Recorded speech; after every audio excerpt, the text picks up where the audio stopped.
In 3, 2, 1. 7 things you probably didn't know you need to know. I'm Jamie East, and this is the Smart 7. Hey, good morning, everybody. It's Wednesday, the 29th of July, and it's International Tiger Day. Carol Baskin killed her. Not now, Joe. Congrats on the Emmy nomination, though, and a big happy birthday to Will Wheaton, Sally Gunnell, Stephen Dorff, and Fernando Alonso. 7. The threat from coronavirus continues as the row over Spanish travel and compulsory quarantine rumbles on, and new restrictions are being introduced in Oldham, where a spike is ongoing. Prime Minister Boris Johnson warned that there are signs of a second wave in some European countries and that we need to remain vigilant. I'm afraid you are starting to see, in some places, the signs of a second wave of the pandemic. And we all remember what happened last time. It's absolutely vital, therefore, that we make the necessary preparations here in the UK, as we are doing. Vital that we all continue to observe the rules on social distancing, washing our hands, wearing masks in shops and on public transport and so on.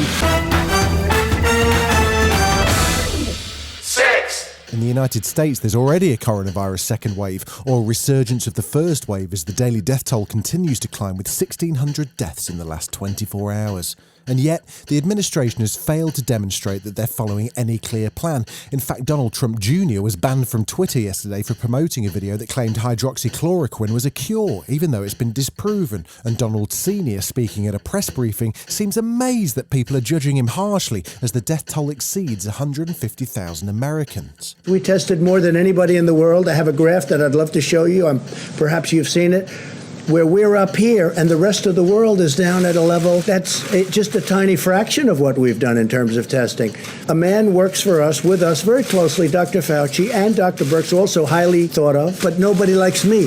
It can only be my personality, that's all. Meanwhile, Dr. Fauci says America is just not following the plan they had. If you look at the guidelines, the way we put them out some time ago, that really is the national strategy. This was the recommendation that was made, saying, here's what you need to do. Obviously, as you've mentioned, some states are not doing that. We would hope that they all now rethink at what happens when you don't adhere to that. Yesterday, Donald Trump's Attorney General appeared before the House Judiciary Committee to answer a wide range of questions about how the Trump administration's been behaving, from the pardoning of Roger Stone to the tear-gassing of protesters.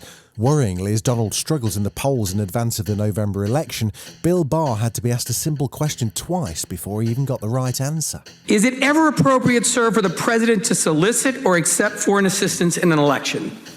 It depends what kind of assistance. Is it ever appropriate for the president or presidential candidate to accept or solicit foreign assistance of any kind in his or her election?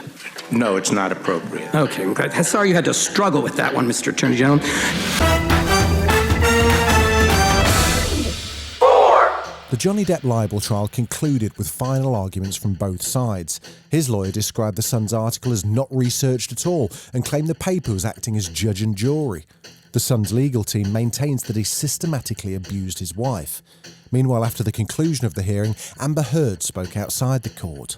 I traveled here to the UK to testify as a witness to assist the court. After obtaining a restraining order in 2016 and finalizing my divorce, I just wanted to move on with my life. I did not file this lawsuit, and despite its significance, I would have preferred not to be here in court.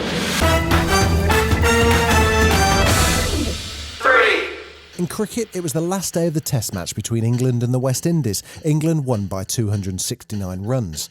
During the Test, Stuart Broad hit a major milestone, his 500th wicket, and the good folks at Sky Sports organised messages of congratulations from his teammates and family, and he was very, very touched. He always had a bat and ball in his hand, and if we didn't play a few strokes of cricket before we even went in the house, there was trouble.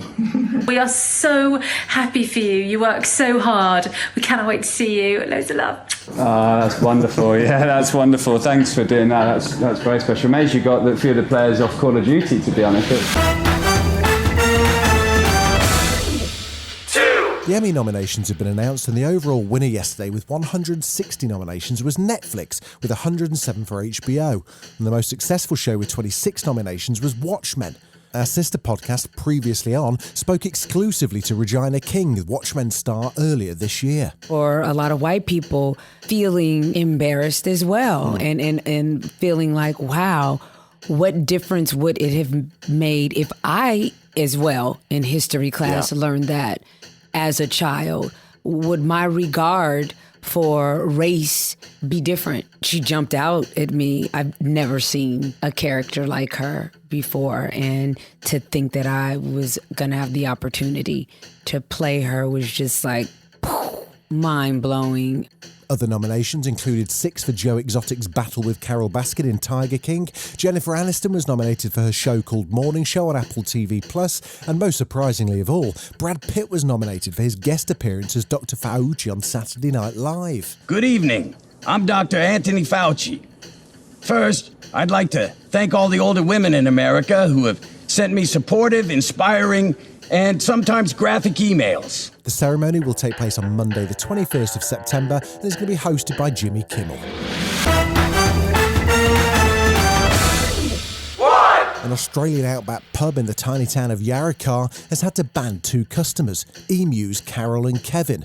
Let's get the update from Channel 10's Joe Hill. The Yarrakar Hotel's seen its share of rowdy guests over the years, but this pair has really got everyone in a flap. Kevin and Carol the emus have become the first patrons in the hotel's history to be banned. Well, we put the sign up, but we're not quite sure whether they're able to read or not, so we've had to put a bar across there as well. The decision to ban the two-bird mob wasn't made lightly. Their list of offences against the common decency is staggering. This has been the Smart 7. Be smart, wear a mask. We've got an Alexa skill now, so enable us and then just say, Alexa, play the Smart 7. We're back tomorrow at 7 a.m. Like and subscribe wherever you get your podcasts.